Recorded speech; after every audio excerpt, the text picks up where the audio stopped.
Give it up for that little man one more time.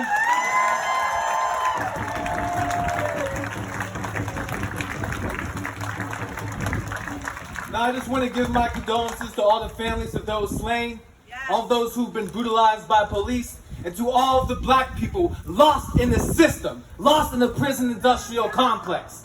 Now, for the last 4 days, I've had this pit in my stomach.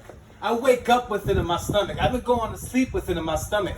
But you know what? This hasn't just been the last 4 days I felt that. It's been for the last 4 years. And before the last 4 years, I've been feeling that almost my whole life. But I was told I had to sit down and shut up and stop making it about race. But now, I have to tell you that I'm scared. Hey, you need to go if that's the way you're going to talk. You got to go. Because that's not accepted here. Goodbye. All right, listen here. So I'm scared of a weapon right now that's trying to do exactly that to us. There's a weapon, there is a machine that's been created that can spread mass disinformation within seconds. There's a machine. There's a machine that can be used to divide us. That can be used to distract us from what's going on in our society right now. There is a machine that governs every aspect of our lives and we don't even know it right now. And that machine is something we don't even want to give up because it's the only reason these protests happen in the first place. And that's our phones, the internet. This machine is being weaponized as a device and an instrument of hate. The internet is being weaponized as an instrument against black people, and a lot of people are completely blind to it. The Civil War never ended. It just became hidden.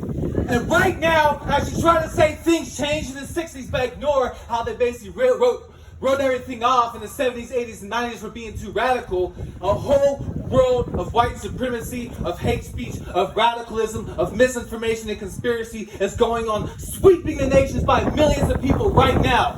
And I want to tell a lot of you here, because this is Silicon Beach.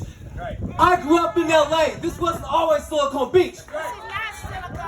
But I welcome you here. This is Venice Beach. But I welcome you here if you're gonna fight for us. Because you're gonna fight for us by saying you're gonna put little banners up on Amazon saying support Black lives, but then sell the police billions of dollars worth of technology to track us down. You don't say you're gonna support us by giving out your chump change. Jeff Bezos made $70 billion last year. His company is worth $1 trillion. That means he made 1,999 times. If he gives us a few million, that's not even chump change. That doesn't even come out to a penny. So since so many of you work in tech, I'm sure a lot of you are aware of the widespread hate speech that is going on in your platforms right now. That Facebook, that Twitter, that Instagram, that Reddit is doing nothing about for the sake of money. I used to work in marketing for 5 years, and if I want to, I could hire a product and an ad. I could target a white person from buttfuck nowhere wheat landfill who's never even seen or interacted with a black person, who is raised with certain values, who is between 15 and 24, who likes Fall Out Boy, Beanie Babies, and also I can target them to make sure I hit people that don't like black people, who vote right wing, who support conspiracies. So I could take that, whatever propaganda I want, and force it into the minds of people who don't even know it because it's being disguised as jokes. It's being disguised as memes. And the internet is governing every single moment of our day-to-day lives. It is ingrained in our society right now. And we need to start calling out the internet for what it is and what it has become.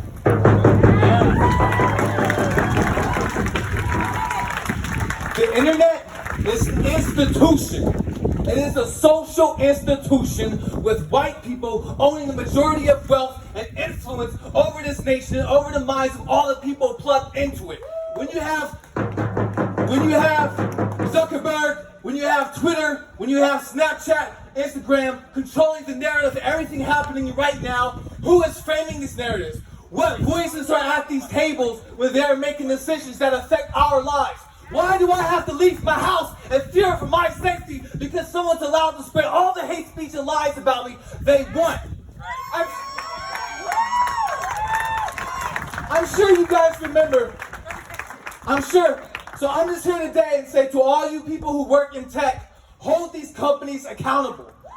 This machine cannot keep going without you powering it, without the users on there.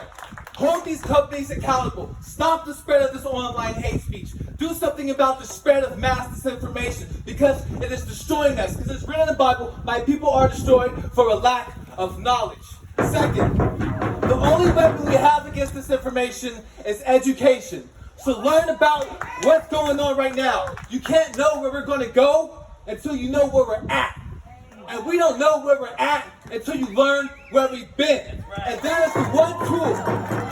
That is the one tool we have to protect us against all this hate speech and disinformation trying to break our nation apart and keep coming back. They tried to turn all Black Lives Matter into a slur, and I come here today seeing all of you guys here with your fists in the air saying, Black Lives Matter! Black Lives Matter! Black Lives Matter! Thank you.